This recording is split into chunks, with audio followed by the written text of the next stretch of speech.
Welcome back to Vintage Steel Garage. Today we're looking at the MSD that I fitted to the 58 Apache. If you've been following the work on the Dodge Dart, you'll have realised I borrowed the coil off the Apache to run the Dart. I'm going to raid the coil off my GMC pickup truck. Here we go. However, in my haste to run the 58 Apache up, I forgot the coil was missing. By the time I'd cranked it a few times, the cab filled with smoke, and I'd actually fried my MSD. So this is going to go back to Chris, who fixed it before, so that'll be a separate episode. So we'll go over to Chris and see how that is. But yeah, it's pretty fried. It's taken out the, you can't see too well down here, there's some transistors on the back and some diodes, stroke, I'm not sure if it's a diode or a resistor. Anyway, it's fried them both there. It's got a lovely burnt aroma of fried component smell. So that's going to go back to him. In fact, there's a little telltale sign where it's fried itself as well. So that's going to go back for him to have another look at for me. And in the meantime, I was lucky enough to get hold of another MSD off the power of eBay.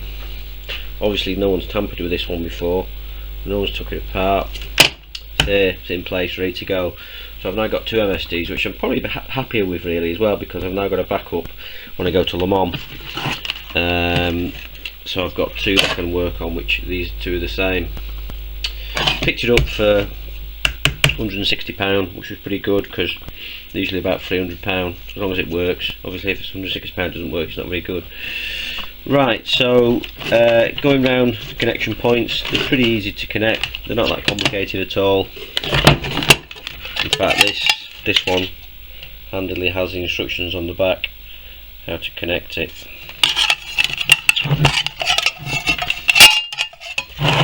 Whereas this one hasn't got that. But we'll work our way through it. Now, this one, the guy told me he put it on his Porsche 911 Turbo. I tried it too before he had a problem with his CDR on it, but it turned out he didn't, so he didn't need it. So he's only used it once. It's fairly easy to connect. You've got your tachometer pick up into there. You've got two wires, one for power. In fact, I'll cut these cable ties off and we'll have a look. Right, as I was saying, I don't think he's tinkered with it too much, because the cables look standard length. Now the things to note on it is, first, this is a rev limiter.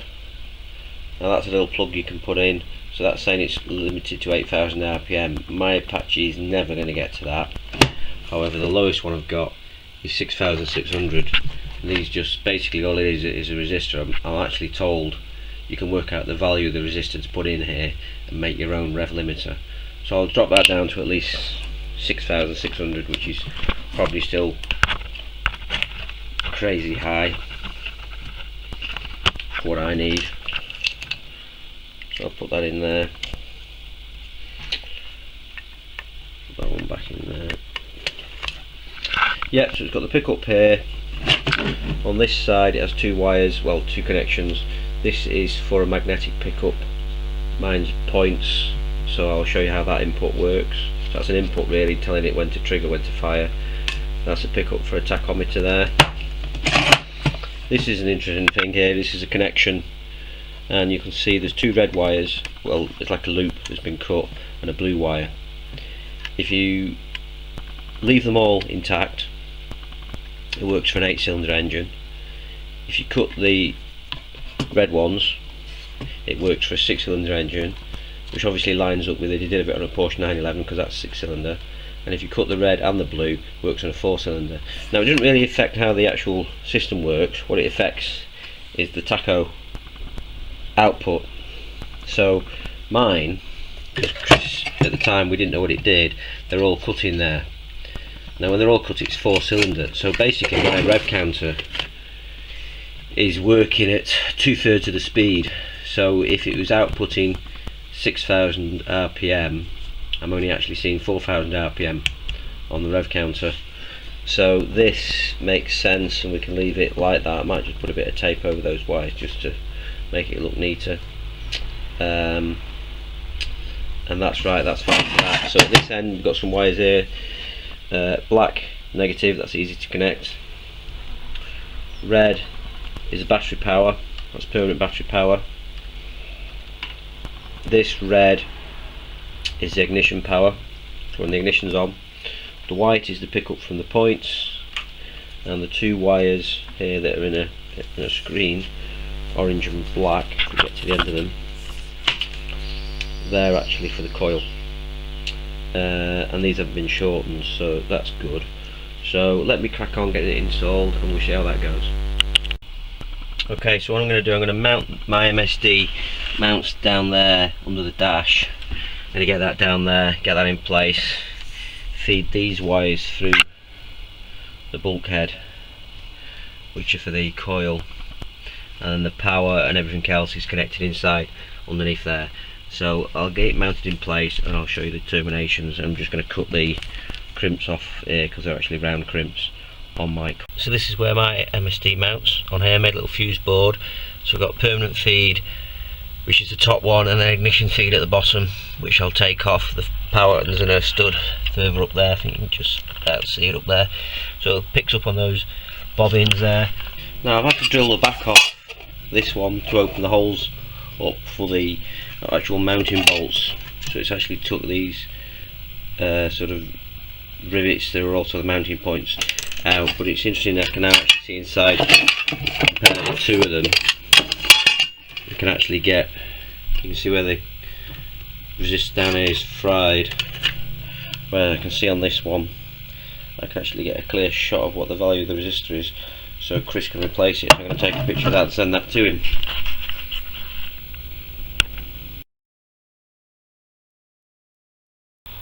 Okay, connections under the bonnet are made now. Only 3 connections needed under here, negative to the coil, positive to the coil, they're going back to the MSD, and then the trigger, which is from the points down here, so they're all going back through the bulkhead.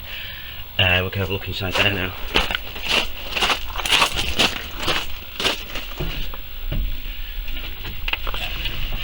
Right, so I've got the MSD in place, just need to bolt it up in place, and I've got to connect a permanent feed to the fuse box at the top, switch live feed to there, earth connection, and then the purple, which is coming from the coil pickup, that goes to the white wire in here, and then we're ready to go. Right, so the MSD is reconnected now, got the positive feed up there, permanent feed there, switch feed there. It makes it a lot easier with a distribution board like this, so I can just pick my power as I need it. Got some spare fuse capacity, kill switch in position, battery cut off switch, everything ready to go. Let's fire it up and see what we can do. So ignition on, there we go. You can hear a bit of a distinct tick from it, and we're up and running.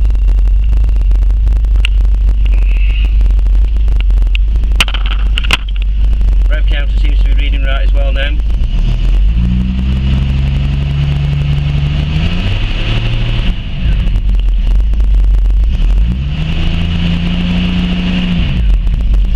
I'm not sure if that's reading a little bit low.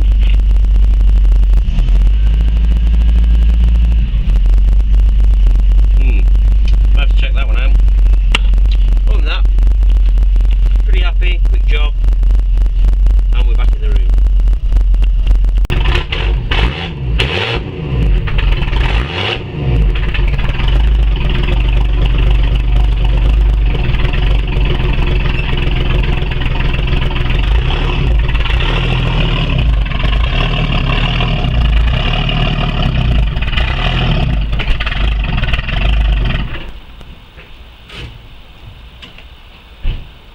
So, successful hour on the truck. The MSD's been changed now. This is the old one which I've shown you before, which is blown up. So I can now send that off to Chris, and we'll watch part 2, Chris rebuilding this, so I've got a spare, and then that will probably end up on the Dodge Dart. Okay, thanks for watching, see you soon.